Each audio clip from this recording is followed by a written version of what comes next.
Starrcade returns to the Chicago area this Labor Day weekend. Tickets for Starrcade 6 are now on sale at starrcade.com and include AEW All-Out ticket bundle options. Join us at the Hyatt Regency Schaumburg starting Friday night, September 1st, for unique fan experiences with wrestling legends from yesterday and superstars from today. Follow Starrcade events on Twitter for the latest updates about all things Starrcade. Starrcade 6 is brought to you in part by ProWrestlingCrate.com. Monthly mystery crates for die-hard wrestling fans. Plans start at $9.95 and are the perfect gift for any wrestling fan. Visit ProWrestlingCrate.com today.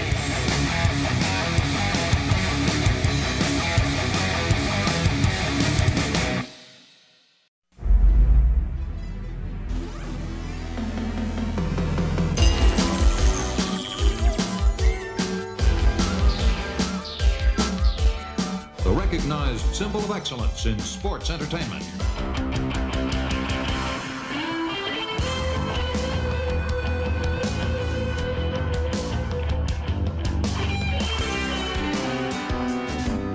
Hello and welcome to Arn. This is Paul Bromwell, and as always, I'm joined by the Hall of Famer, the founder of the Four Horsemen, the creator of the Spine Buster, our television champion, and the man who rocks that Soprano-style tracksuit and mahogany tan.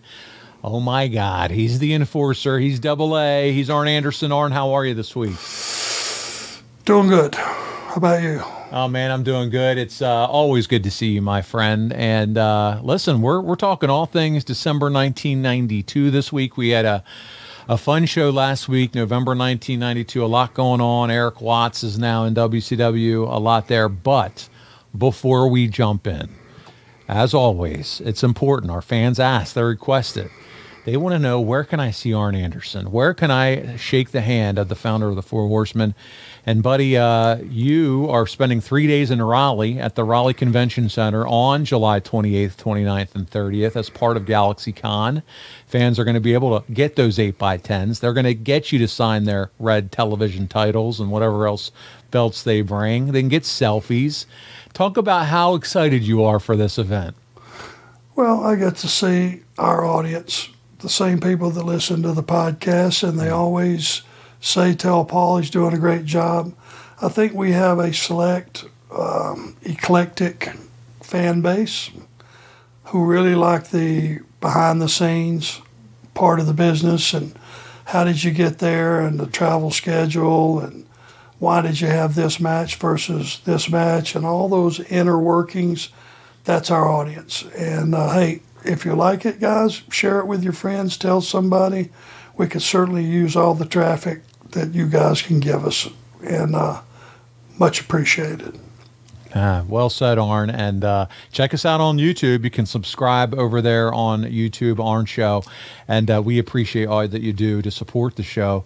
But support the man. Support him if you can. If you're in Raleigh, check him out. You're also going to get to see Arn again that following weekend in Charlotte. Arn right in your backyard there at the Hilton University Place at Team Arts The Gathering.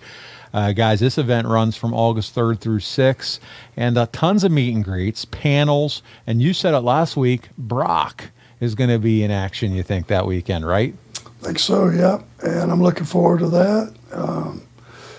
Plus, it's about 25 minutes from my house. That's beautiful. A wonderful thing.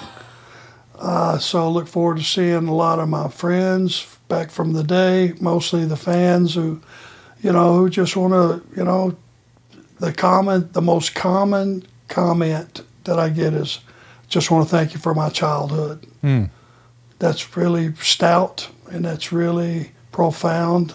And when someone thanks you for being a big part of their childhood, apparently you did something right. Well, Arn, I want to thank you for my adulthood, because as a grown-ass man right now, you and I get to spend time together each and every week, and I've gotten to know one of my heroes.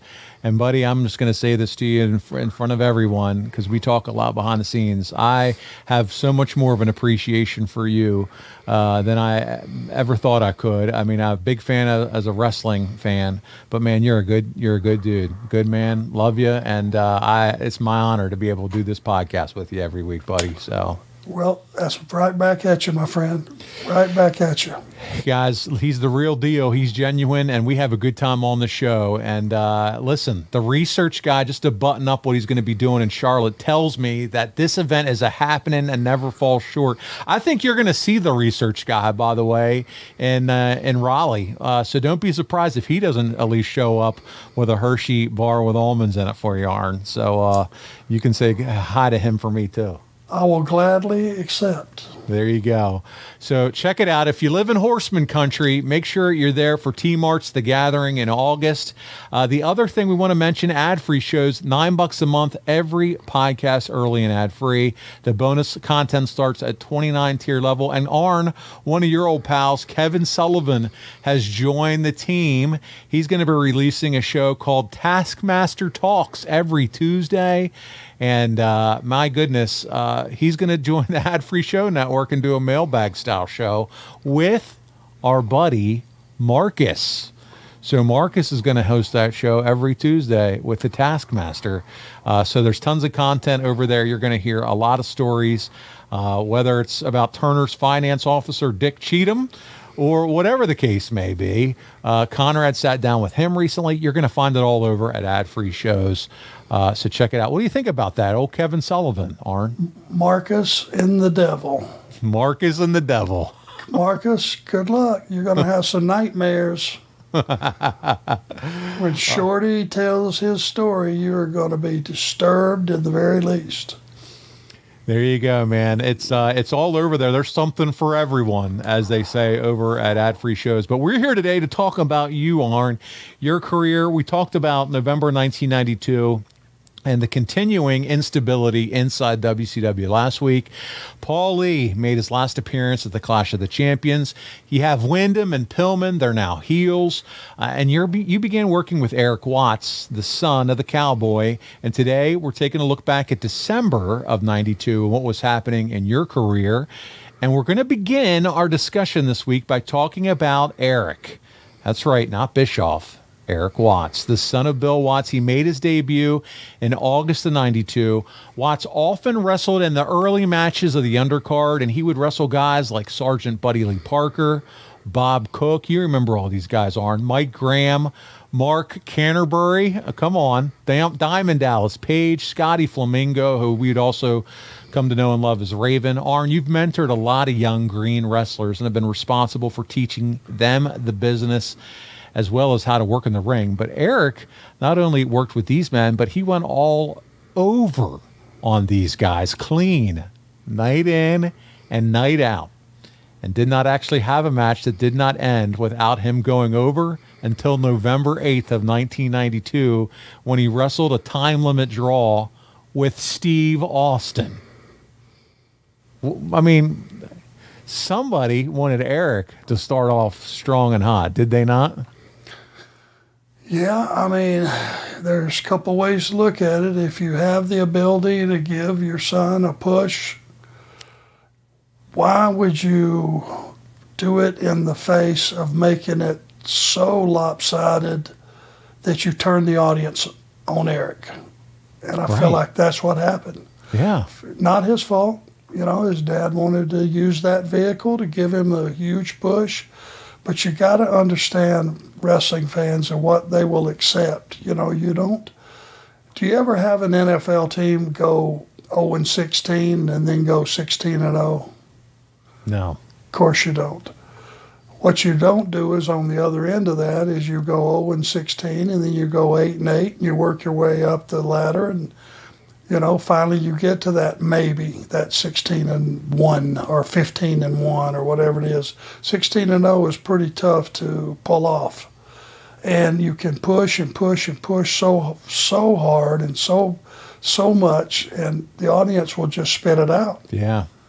You know, it just makes them nauseous. They want, I think wrestling fans are like any other sports fans. They want you to earn your way to a championship. They don't want it handed to you. They don't want it, you know, the referees to be less than, which causes the team to win. They want you to earn it and claw and dig your way to the top. And just beating everybody you come in contact with is probably not the right way to go. And I felt bad for Eric because he's just doing what his dad said. And WCW here is not doing anything to really protect him. I mean, it's Eric Watts. That's how they presented him, right? So we all are, at this point know who's in charge, and they're not doing anything to give him a different name, give whatever the case may be. So, and the boss, it was his show, but part of the reason that it was not successful is he's out there telling you he's the boss. Bill's the boss. That's right. Eric's my son. He wins every week. He beats everybody. 2 and 2 is 4. That's right. So just more reason, again, as a fan, to just be grow super cold on him from the get-go. And but he did finally suffer his first clean loss in the business the day after November 8th. And it was when you and Bobby, of course, at your hands, defeated him and Marcus Bagwell in a tag team match. So there you go, man. And to me, I feel like losing and learning how to lose is an important element of the business. Would you agree with that? Oh, it's as important as anything else. If a match is good enough, that's what the audience remembers. They don't remember who won and who lost. Ask them 6 months down the road if the match was good. That's the most important thing. Make the match something that is memorable, not something that is forgettable. And not to take anything away from Sergeant Buddy Lee Parker or Bob Cook or DDP or the Future Raven, but in November of '92, Arn, Eric Watts jumps from the frying pan into the fire because now he's taking on guys like you and Bobby Eaton and Steve Austin and Rick Rude and man, I'm telling you what, for more than a year, and we've talked about it, the four of you have been working the top of the card as the most important heels in the company. And here you find yourselves being tasked with working with Eric Watts. So it's interesting. You said it. He is in a difficult position with how Daddy's booking him. Yeah, if you want to put it that way, that's correct. And the fact is, the guys can't take it out on Bill. So who does that leave? Yeah.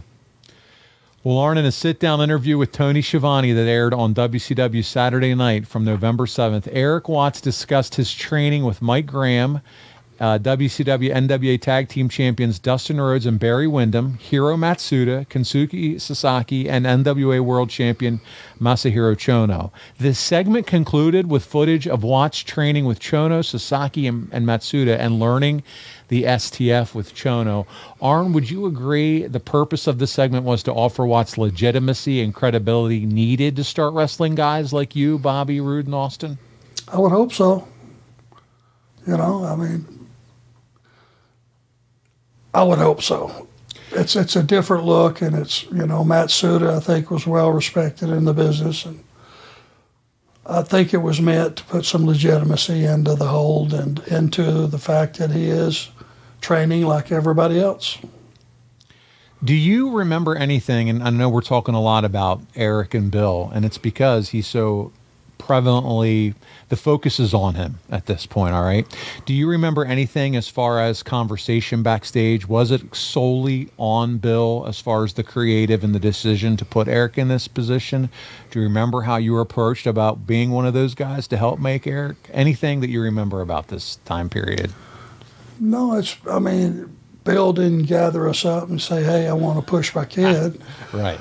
But you knew where it came from, and whoever was carrying the word, whoever was the, quote, booker at the time, that was the carrier of the word, and it was pretty clear what was going on. Were guys talking backstage about it that you can recall at all? Amongst themselves. Nobody was going to do it. We didn't blame Eric. Nobody blamed Eric.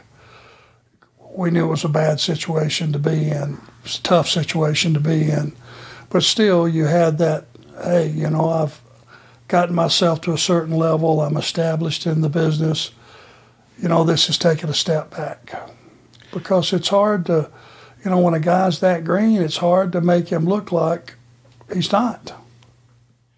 And listen, I'm sure that you guys aren't, clamoring to be his best buddy either. I mean, yes, you said you guys took more of a mature approach and didn't hold it against him. But at the same time, if I'm Eric Watts, I got to feel that the guys in the back are probably going to have a little bit of a cold shoulder towards me because he's no dummy. I'm assuming he knows how he's being treated and how other guys have to look at it.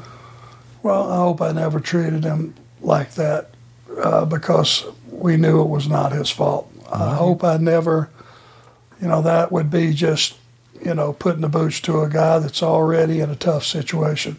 I hope I was never that guy. I hope I was welcoming and trying to help him and put him in a situation, to where he could at least relax enough to do the best he could. Handle it like a pro's pro, Arn Anderson.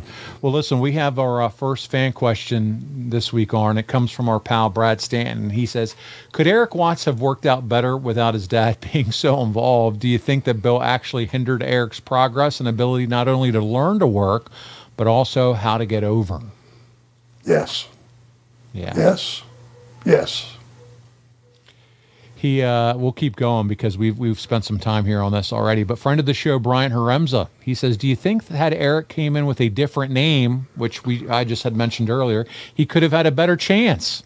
Also, was there any pressure put on you by Bill to help get his son over?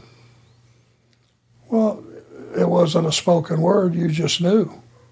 If they had you booked with him, you better do your best to make him look as good as you can. Bill's the one writing the checks. How about the name thing? Would you have tried something different than Eric Watts? No, I would have just given him more time training, getting ready, had him be more prepared when he showed up on TV. Once you're on national television on that show, the bird is out of the cage. That's exactly it. No going back. No. Well, here we go, man. This is what I've been looking forward to. We're going to talk about the whole injury angle, and this takes place November 28th, 1992 on the edition of World Championship Wrestling. During a match with you and Austin, Watts defeated you by submission with the STF. This is the match that we watched last week's show to close the show. This is the last match, Arn, that you have with the company for several months. However, you recorded a sit-down interview with Jesse Ventura in December that would air 3 weeks later in the first week in January. We have the interview. It's our first clip of the week. Let's take a look at the way you and Jesse, who, by the way, you just told us last week you got to spend some time with here recently. This is from the January 2nd, 1993 episode of World Championship Wrestling, recorded in December. Let's take a listen to what you had to say, Arn. Hi, this is Jesse the Body Ventura, and I'm sitting in for my colleague Tony Schiavone on WCW Up Close. And I'm thrilled to sit in here today because I have a man sitting with me, someone who even I admire. And there ain't many people in this wrestling world that Jesse the Body admires. But the person sitting with me, Arn Anderson, AA, the Enforcer, unbelievable career in World Championship Wrestling. Arn, you go way back to the days of the Four Horsemen. You've basically ruled WCW in the time you've been involved in World Championship Wrestling. Well, I've certainly grown up with WCW and the old NWA. I came here just basically a rookie, greenhorn, and I learned. I learned through battling the best. Back to the Dusty Rhodes era, the Magnum TA era, which wasn't so long ago. I took my knocks, I took my bumps, and I learned that you either learn to persevere or you get out. So my roots are here. I feel like this is my home. Well, I'll tell you, you got a great background, Arn. You know, the thing that you and I have in common, we're both Minnesotans, exactly. And everybody knows how tremendous amateur wrestling is in the Midwest. I mean, it's where all the power. You got Minnesota, Iowa, the Big Ten wrestling, and that's where you came up with an amateur background. And I got to hand it to you. You've held just about every tag team title there is to hold in World Championship Wrestling. You're at the peak of your career right now. But you've suffered an injury, which we all know can happen. It's a rough business, a rough game. You get hurt. How's the knee doing right now? Well, Jess, I've had every injury known to man. 3 years ago in February, I broke my neck. Herniated disc that qualifies. I've had every other injury. Torn groin. I never could sympathize with guys when they hurt their knee because I'd never been through it. Now, It's that plateau of healing. When you start to heal, it just plateaus off. Athletes understand what I'm talking about. You go through a process where you get better, you get a little better, and then it just cuts off, and it's frustrating because without your legs, you cannot compete. I've competed hurt before. As you know, we all do. All athletes have had to. Sure. But you can't compete on any serious level without your wheels. Well, 92's drawing to a close now, Arn, and I know we're all looking forward to 1993. I think personally it's going to be the biggest year in WCW history, 1993. A lot of young new wrestlers coming up, a lot of talent that's been here for quite some time right now that it is at the top. What's your expectations for 1993? You've done it all. What's left to do? Let me tell you the kicker at this point, Jesse. The reason my leg is hurt, you're talking about the young talent. I hurt this leg in a match with Eric Watts, national television. Right. Well aware of it. Hurt it, he put that new STF on it, took advantage of a situation that he learned from Chono, and he put that hold on, and he hurt that knee. Which, hurrah, good for Eric Watts. But let me tell you the kicker, after what I've been and all that I've done in WCW and the old NWA, here's the kicker. When it comes rebuttal time, if I can get this knee well, I don't have a contract in 93. What? Bill Watts is not renewing my contract. It's sweep Arn Anderson out the door, no rebuttal. Let him, if he can get well, fine, but he'll have no rebuttal in WCW, AKA Bill Watts. Wait a minute. Wait just a minute. You're telling me, Arn, you've got no contract for 93? A talent of your caliber, they're not signing you? I've earned the right to be here forever, Jesse, in my eyes. You're damn right you have. This is my home. Okay, but Eric Watts, understand one thing, and this pertains to you, not Daddy. No contract doesn't pertain to the streets. It doesn't pertain to these arenas where I can buy a ticket. It doesn't pertain to airports. You may be sitting there with your girlfriend holding hands in one of these ice cream shops. Understand one thing, I was here first. I earned my way, and I'm not gonna be shoved aside and take it lightly. You can rest assured of that. I'm Arn Anderson. I've earned that right. I think Bill Watts is protecting his kid. I don't like it. This is Jesse the Body Ventura, the man who tells it like it is. Watts, quit protecting your kid. That's it for this week on Up Close and WCW. Arn, real, raw, I'm invested after watching that. What'd you think?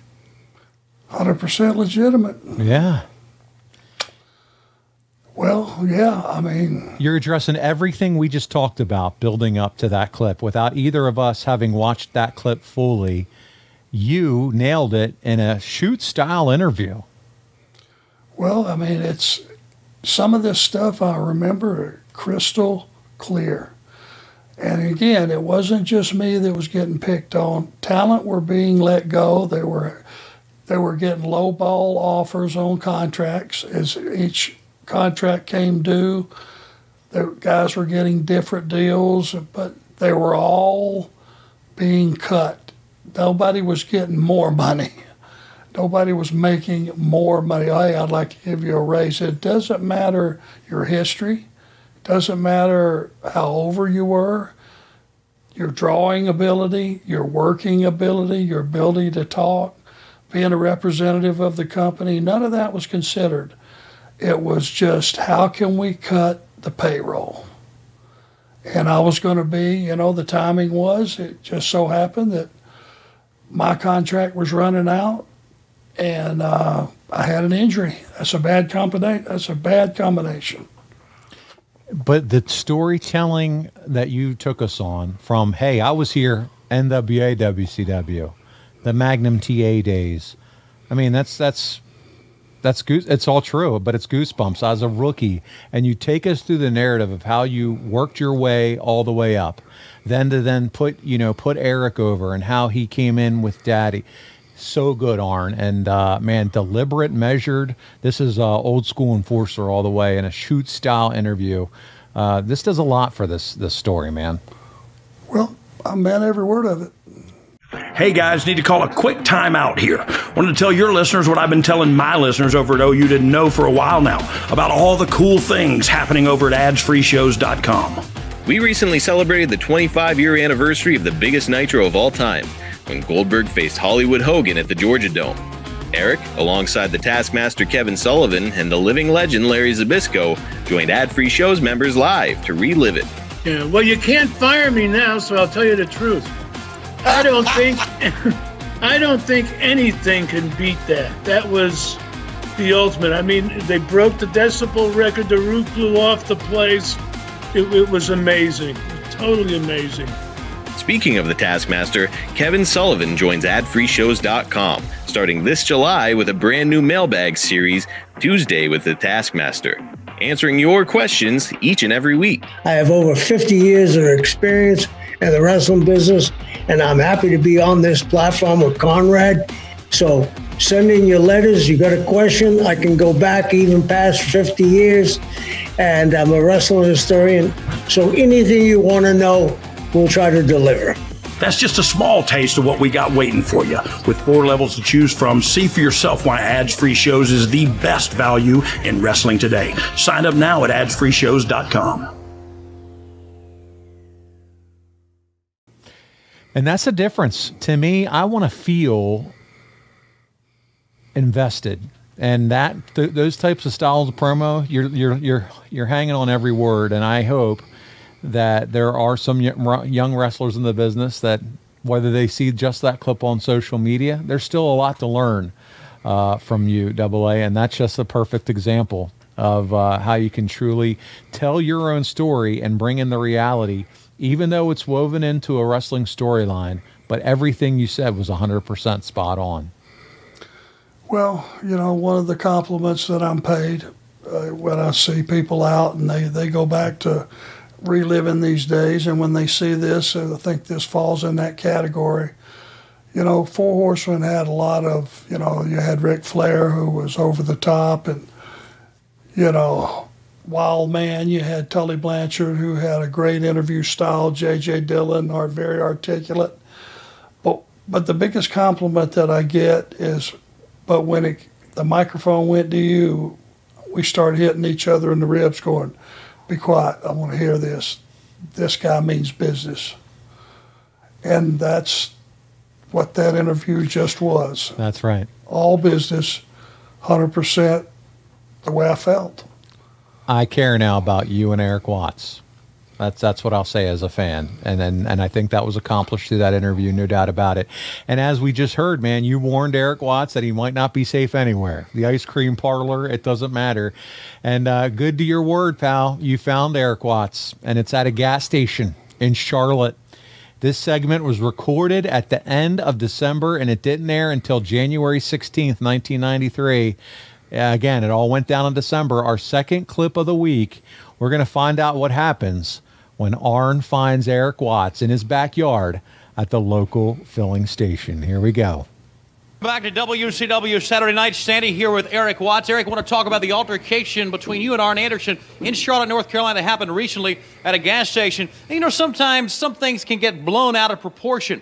And after the statements made just last Sunday here on TBS in the main event, and the actions, of course, at Clash of the Champions that suspended you from action that night, we had a call, the offices of World Championship Wrestling, from some fans who were there and had it on home videotape exactly what happened. I want to get your comments on what happened after we take a look at the videotape, okay? Well, let's take a look. Okay, let's take a look at that videotape. Who's that, Dad?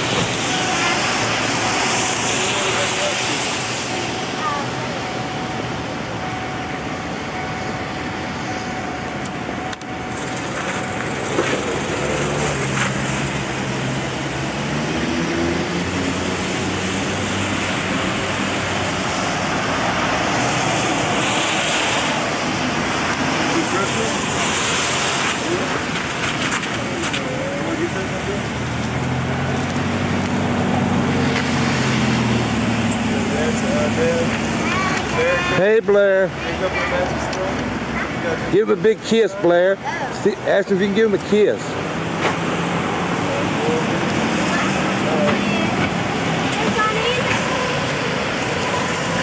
Hey, I told you I'd catch your ass out here somewhere. What's your problem? Didn't I tell you? Didn't I tell you I'd catch you? Didn't I tell you? Somebody call the police. Somebody call the police. Told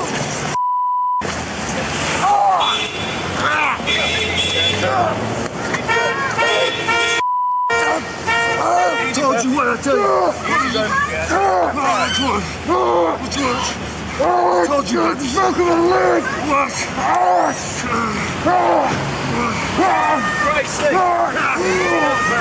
Here's the police.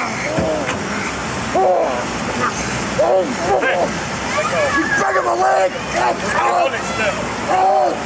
Problem.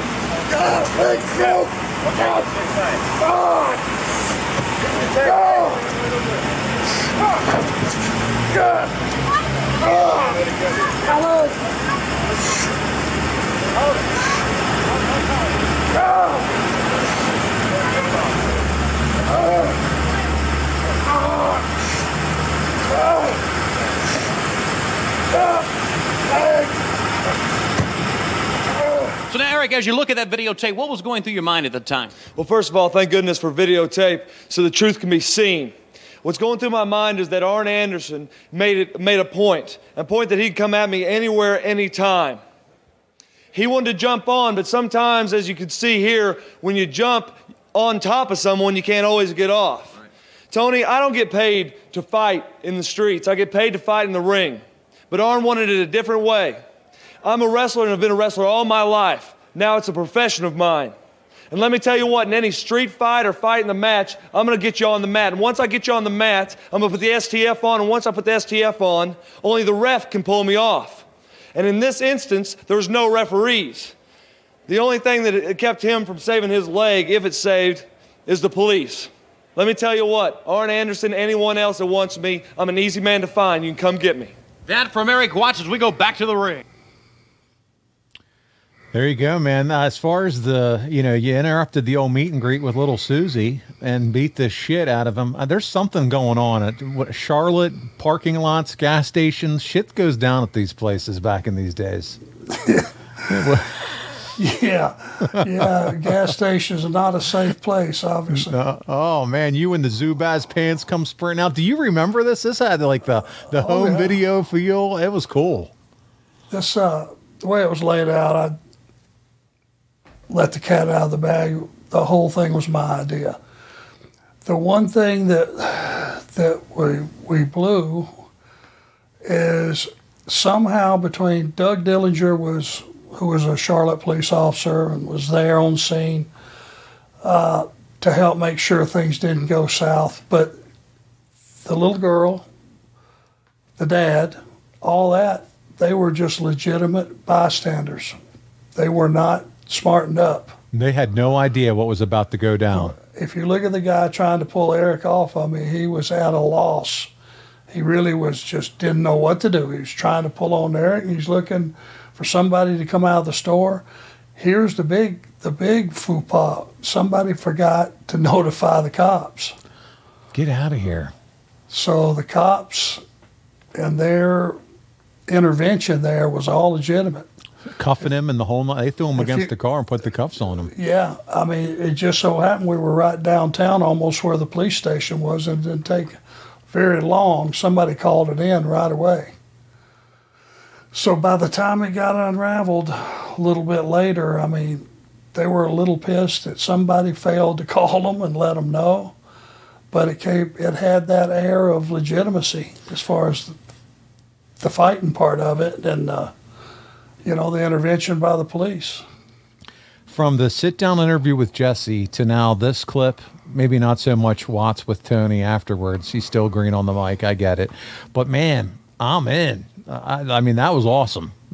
The legitimacy of your interview and then you saying, I told you so. Here I am. We're in a parking lot. Again, you and the little girl. I don't care if kissing on the cheeks, whatever. I'm going to come smack you in the cheek. MFer. I mean, you're even yelling ass. They're, you hear them beep, beep. I mean, everything. The whole situation is just really good. I thought it was. It was well done on everybody's part. Yeah, well done, well done. Well, listen, let's discuss some other things that are happening inside WCW during this month, because during one of the Bill Watts era, during the Bill Watts era, should I say, one of the major areas of emphasis was tag team wrestling. And this is evidenced by how many times tag team title defenses closed house shows, Arn. They closed house shows, they would close TV tapings, pay-per-views, and during the month of December, this was almost always the case on the house show loop. The champions were Shane Douglas and Ricky Steamboat. They took on challengers, and listen to the competitors that they took on. It's a murderer's row of opponents. You have Van Vader and Austin. You have Vader and Steve Williams, Jushin Thunder Liger and Kensuke Sasaki, and then you have Sasaki and the Great Muta. All these men are talented in-ring workers, and many of these matches went 20-plus minutes. And thanks to our friend Richard Land of the History of WWE.com, we know that the matches with Sasaki and Liger, as well as the matches with Sasaki and Muta, went over 30 minutes. So, Arn, that's a big ask from both performers and the fans, and we know how it is to sit through a long match from our side, but as a performer, what does it take to imagine and create 30-minute matches that have to close the show? And how do you approach these lengthy matches like this when you're shutting down a show in a 30-minute encounter? You have to break it down into increments. You have to have a period of time on the front of a match where you establish both teams are trying to get control. First of all, you have to get control before you can maintain control.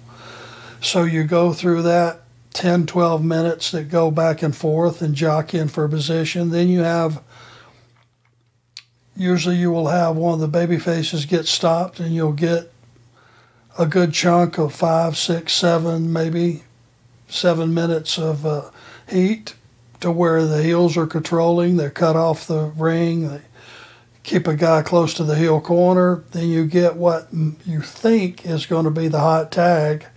In comes the tag. Here comes the other guy. He starts kicking ass. The real trick is to get it peaked and then stop that babyface. Now we get what is called a second heat, and that first babyface can recover. Now the audience does not know which way is up. Which way it's going to go. That's right. Normally off that hot tag, that one hot tag, you have a finish. But if you're going 30 minutes, you got to break it down into increments. And you get a second tag, and here we go. You get a four-way, and whatever it is, it is. But it's you have to break it down strategically into chunks of time, into chunks of story. Well, in WCW, December also means it's Starrcade's time. And Starrcade 1992, the Lethal Lottery 2 took place at the Omni in Atlanta, Georgia. 8,000 fans attended the event, with 6,500 of those paid.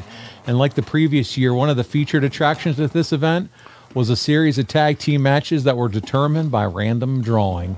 The winners would advance to a Battle Royal, and the winner of the Battle Royal would be given a Battle Bowl championship ring.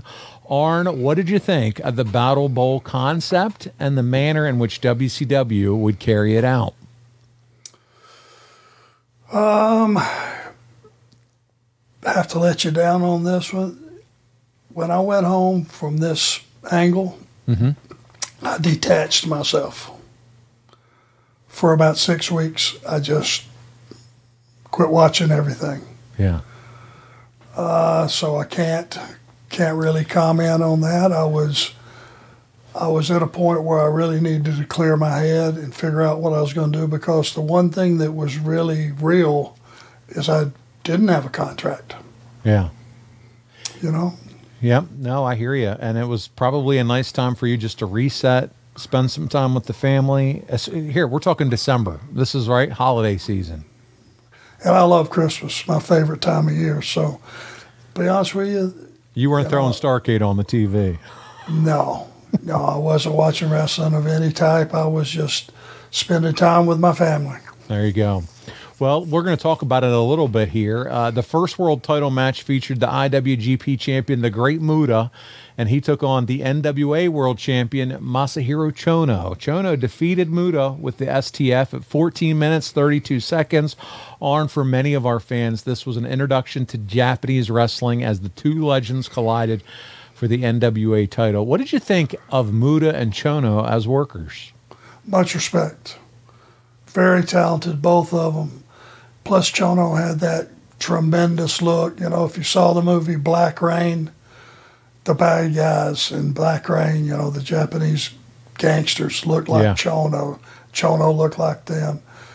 You know, Muta was a good-looking guy, good-looking baby face, a lot of baby face skills. And the one thing that I did, it took me a few times of watching an entire Japanese host of matches to figure out what they did differently from us. Well, they had finishes.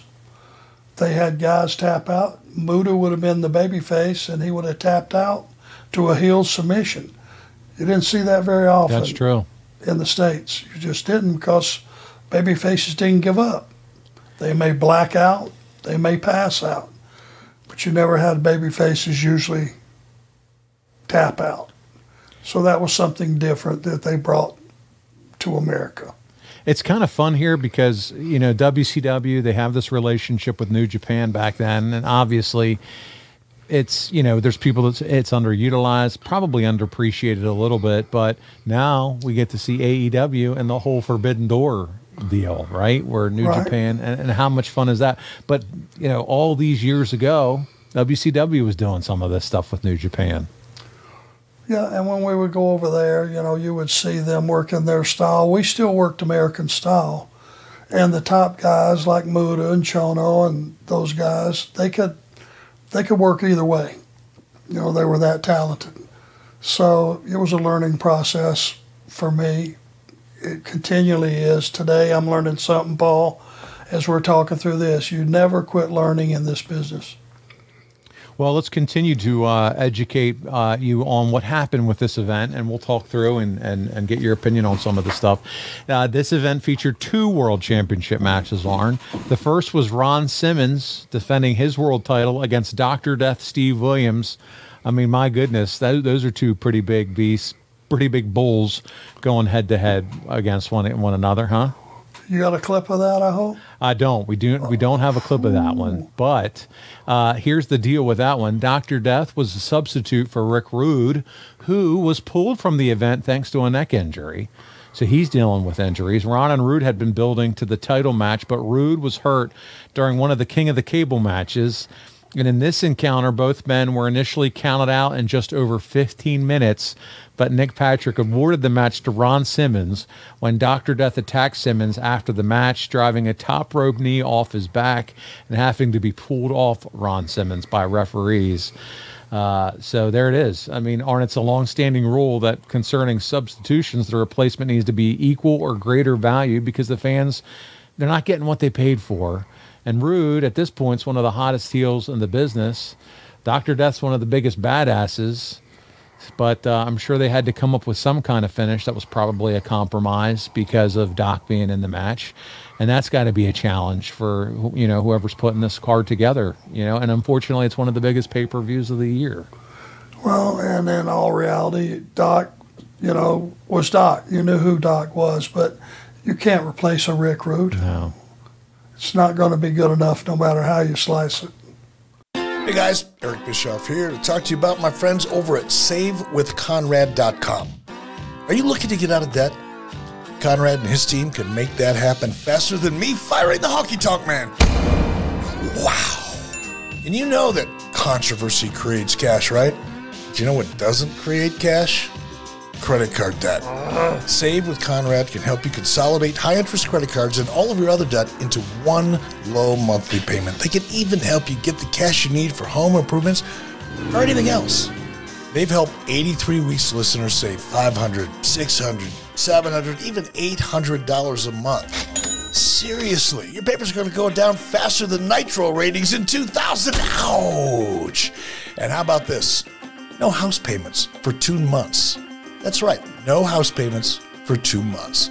And unlike the dirt sheets, man, the reviews do not lie. With over 1,000 5-star reviews, find out for yourself how much Conrad and his team can save you by checking out SaveWithConrad.com today.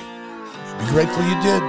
NMLS number 65084, equal housing lender. Woo!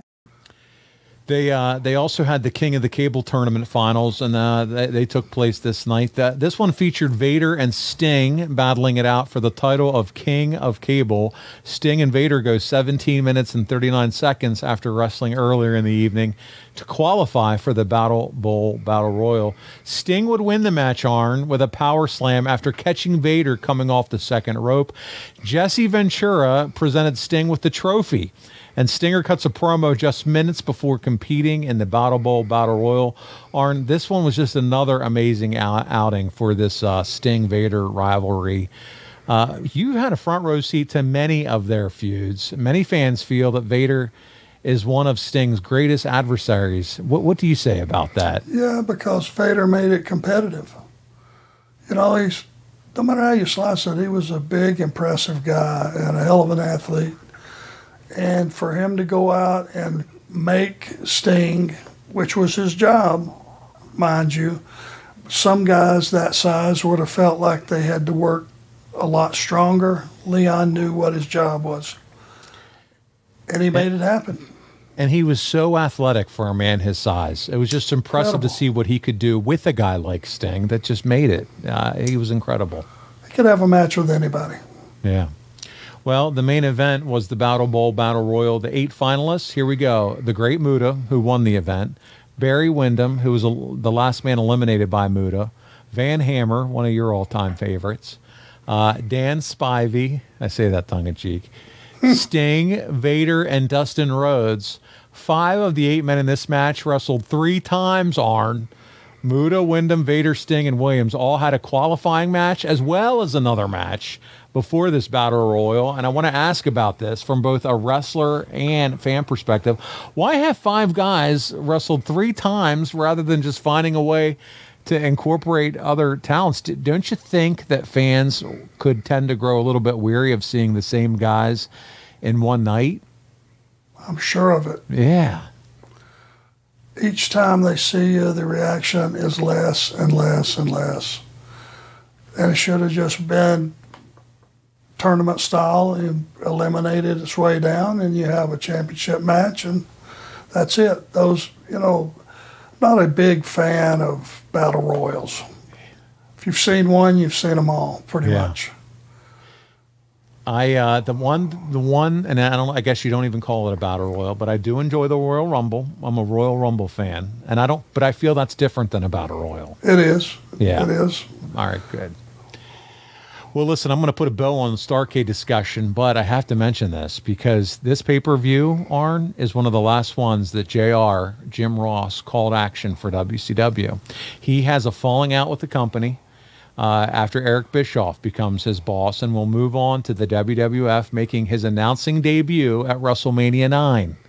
JR was one of the casualties of the Bill Watts era, and because he was so loyal to Bill for giving him a start in Mid-South, JR became a casualty of the internal power struggle, and rather than accept a sales job, JR headed up north. And that full story is available on Grilling JR in his early episodes. But man, this version of Jim Ross, to me, Arn, is by far one of my favorites. He presented each match, and as we've listened to it here, we've listened to the clips, it sounded like a sporting event. And his enthusiasm, the accuracy, and the storytelling, man, it was so good. Well, you said one of the things you said was true, accuracy. Not only was he excited, but what he was calling was 100% correct. The moves were right. The story was right. The intensity was right. Everything he said is what you were seeing. You know, he was really a top shelf announcer. That's for sure. He let your eyes see what they were seeing, but he filled it in with explanation. Yeah. And to this day, he does the same thing. He explains what you're seeing to the naked eye and makes it crystal clear.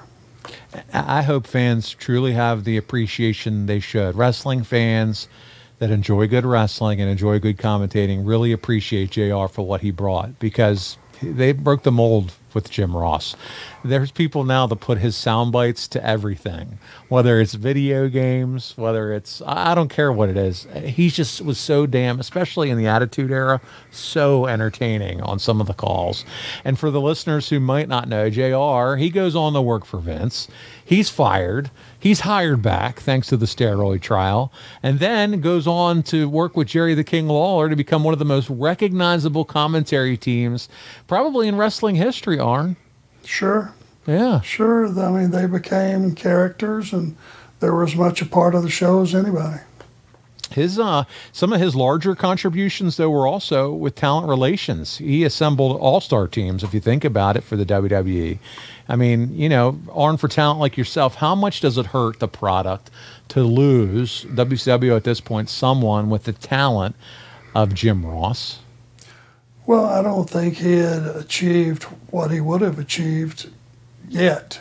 Right. You know, he hadn't done any talent relations work or any of that stuff yet. So, you know, it might be one of those things that fate took him there. If he would have stayed with WCW, maybe he would have just stayed an announcer and that was it. And maybe the guys on the other end, WWF, would have suffered because of it. That's a big one. That's a huge what if. What if it would have halted his growth as far as never being able to evolve in the talent relations, because if he wouldn't have had that? You're absolutely right. If he'd have stayed with WCW, yeah, maybe he was just an announcer, lifelong commentator. You know, or maybe, or what ifs? Maybe he would have graduated to that big chair. Yeah, where Hurd and Watts and all those guys sat. Yeah, who knows? The right person comes along, you never know. Yeah, who knows? Again, one of those what ifs, like we like to talk about here. Well, listen. Finally, on December 30th, 1992, the man they call Vader, he defeats Ron Simmons for the world title in Baltimore, Maryland. We love Baltimore, Maryland. Me and you got to enjoy a nice meal in Baltimore not too long ago. I'd like to do that again sometime, Arn. Next time let's go to Jimmy's again, can we? We will. I want some crab cakes. You know, I should say you do. The one the size of the plate. Remember that one? You got two of them that were softball size.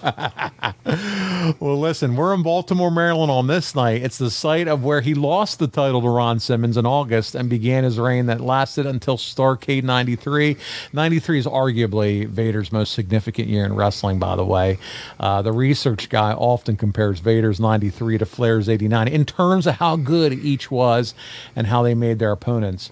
But Vader will be a focal point in 93, and we're going to revisit that campaign started here, December 30th, our final clip of the week, 1992. We're at the Civic Center. Arn, you've been there plenty of times over the years here in Baltimore. Van Vader wins the title from Ron Simmons. Anything else? Vader was shocked at that move. Power slam. That's the move he beat him with last time here in Baltimore. But this time he doesn't cover him. He went up to Harley Race. And now covers him with Vader's in the ropes. So things have drastically changed. Back on August 2nd, the power slam beat Vader. This time the power slam, and quickly Harley Race was up. Shoulder block taking Vader down.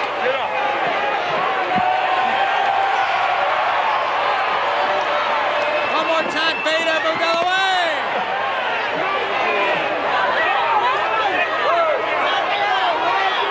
And a lot of talk about the shoulder injury to Simmons, but certainly it has not affected him at all in this match. He hit the floor, but actually landed on his backside and his feet. Now Vader executed a suplex, but Simmons picks him up, belly back. And now a cover. 1, 2, Vader barely gets out. He almost had it. That was the closest call we've had yet. Now Ron Simmons runs running to Vader. Picks him up.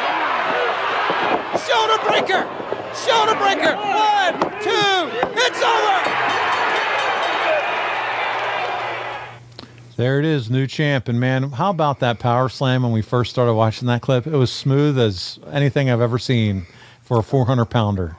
Well, I've said before, when Simmons power slams you, you feel like a baby in his arms. Yeah. It's just whip and just, it's effortless. And he just whipped the big, 350, 400-pound Vader like a little baby right through the air. Leon was every bit of 350 right there, every bit. And Tony Schiavone alludes to it. Simmons having a storyline shoulder injury, and the big man capitalizes on it to win the match. High intensity for both these guys, as we would expect at this point. And Vader's just getting warmed up, as I said before the clip. As for Ron, this is the only total reign of his career. But you've pointed it out before, Arn, that there are far more wrestlers who haven't been world champion, let alone the first African-American heavyweight wrestling champion. Give us your thoughts on Simmons as the champion, as well as what we just saw here in this 90-second clip. Well, I got nothing but respect to this day. I see Ron occasionally at these signings, and he's just a hell of a businessman. He's a hell of an athlete. He's a hell of a man. Hell of a friend, credit to the business, you name it. He's all those things, and I think he represented being the champion well. Yeah. He could have had more guys fed to him and had more victories. I would like to have seen him have a little bit longer run and imagine the match that Barry Windham would have gave him and some, Rick Rude and some of those guys. The potential they could have, had. Imagine Ricky Steamboat wrestling for the title. What kind of match he could have gave Ron. Amazing. I think it had a lot more legs than the short time that he was champion. Well, Arn, in typical Arn Show fashion, we're going to close out the show with a couple of fan questions. The first one comes to us from Dylan. He writes, "This era was before I was born, but I love hearing about wrestling from back then because it felt grittier, more authentic than some of the wrestling we see today. My question is, what wrestler today does Arn see most of himself in, and who from today's era would thrive in his era?" So let's start the first one. Who do you see most in yourself in today's wrestling business?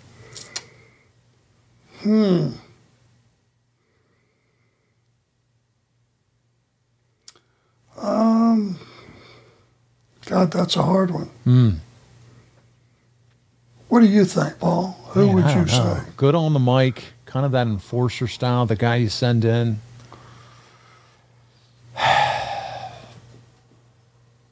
That's a tough one because I kind of had my own. You had your own niche. I had my own style of interview, of work. I'm just not thinking of the look. I'm thinking style, on the mic, kind of that support guy to the superstar. Let's put it out there, and listen, next week it's Ask Arn Anything, and so if someone has some suggestions, this is the perfect time to throw it in. I'd love to hear it. I'd love to comment on their choices. Yeah.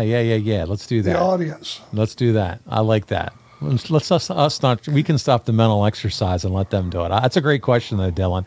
He says, who from today's era, maybe this one, would you think thrive in this era? We could go.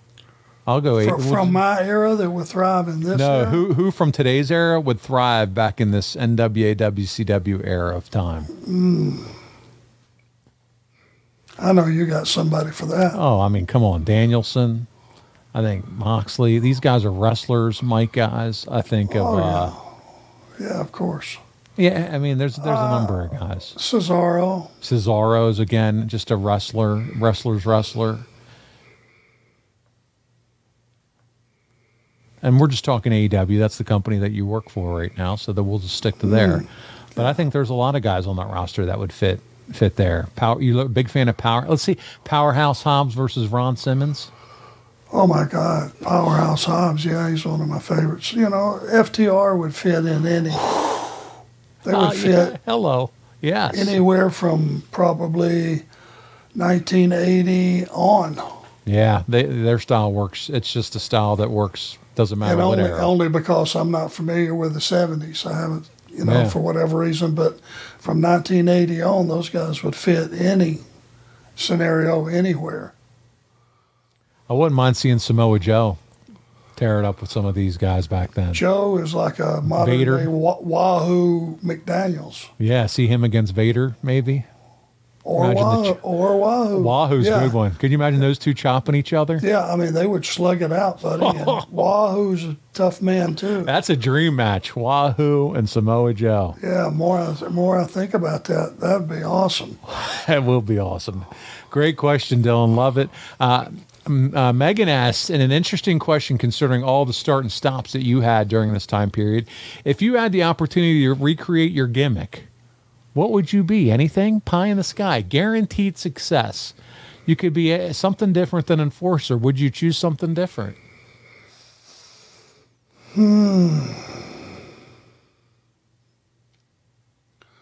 No, because I tried to pattern my style after what Who you were. who I really was inside, and plus my abilities, plus my shortcomings. I tried to stay away from those. You don't see me trying a lot of things other than coming off the top occasionally. Right. That failed because I didn't try anything that I didn't have confidence in. You accentuated the positives and hid the weaknesses, like Paul. What he said. He said. Yeah, that was perfect. Bobby KF5 GTX, final question. First, I love my new Enforcer t-shirt from boxofgimmicks.com. Great. Yep, love you, Bobby. Appreciate it. What was travel like in this era? Did you guys book rental cars or drive your own? Only ride with certain guys? And did everyone in the car talk about the business the entire trip? Did anyone keep a calendar of dates, arenas, matches, etc.? So he's just curious what that looked like. Well, we didn't keep calendars like we should. The Cornets of the world and I'm sure the Paulies and those guys kept exemplary records. But yeah, the guys that were partners, or the guys that were friends would travel together because, number one, that was your time to blow off some steam, have a couple beers, go to the next town, and talk about the matches and learn from each other. You know, that was the greatest learning tool you could have. Would be three other guys who were going to be honest with you, and we would talk about each other's matches. Critique. Yeah, but in a way that was going to help everybody. You wouldn't just sit there and, kick a Make guy fun in the of nuts. them. Yeah. If they had a bad match, we skipped on to something that was pleasurable to talk about. Or we didn't talk business. Sometimes one guy could have something go south and it really stink or get dinged up a little bit because somebody did something stupid, and it would spoil the mood of the trip. So you know what? You didn't talk business. You talked about baseball or football or music or anything. All the stuff that the rest of us like to talk about outside of wrestling. Yeah. Yeah, that's good. Normal guys, just driving in car. Normal listening to guys tunes. talking about normal stuff, yeah. All right, listen to Molly Hatchet. There you go. Flirting with disaster. Flirting with disaster. Arn's favorite. That would have been his theme if he could pick it. That's right. That's right. Well, listen, that's one of the things we learned on Ask Arn Anything. And guys, next week, it's the last week of July, and that means it's time for Ask Arn Almost Anything. And you can look for our posts on social media. Use the hashtag Ask Arn. We have dozens of questions we didn't get to, and we're going to ask as many as possible. And remember, this time the team is handing the Would You Rather segment over to you. It received amazing reviews, and several of our listeners have already reached out to the team letting us know they have some hypotheticals ready for the Enforcer. They're ready. Arn, the question is, are you ready? No. Absolutely not. I love that. I can't If I was ready, it wouldn't be as fun, would it? Oh, man, that's exactly right. We are going to have a blast. Guys, listen, check out arnlinks.com. You're going to find everything related to this show there. Previous episodes, social media handles, and, of course, both the Arn and Horsemen stores. And just like Bobby, you, too, can buy a shirt, a hat, whatever you want from those stores. Thank you, Bobby, for supporting us. And it really means a lot to both Arn and I. And so we appreciate it so much. If your business targets 25 to 54-year-old men, there's no better place to advertise than right here with us on The Arn Show. Go to advertisewitharn.com now. Find out more about advertising with The Arn Show. Why? Because it works. So once again, advertisewitharn.com. As mentioned at the top of the show, also check out adfreeshows.com. You can sign up for the first week for free, get a free trial. And man, I'm telling you, once you upgrade to that bonus level, that $29 level, that's where all the good stuff happens. Even that Taskmaster with you get to see his new show, Kevin Sullivan with the Devil of Marcus, as we talked about at the top of the show.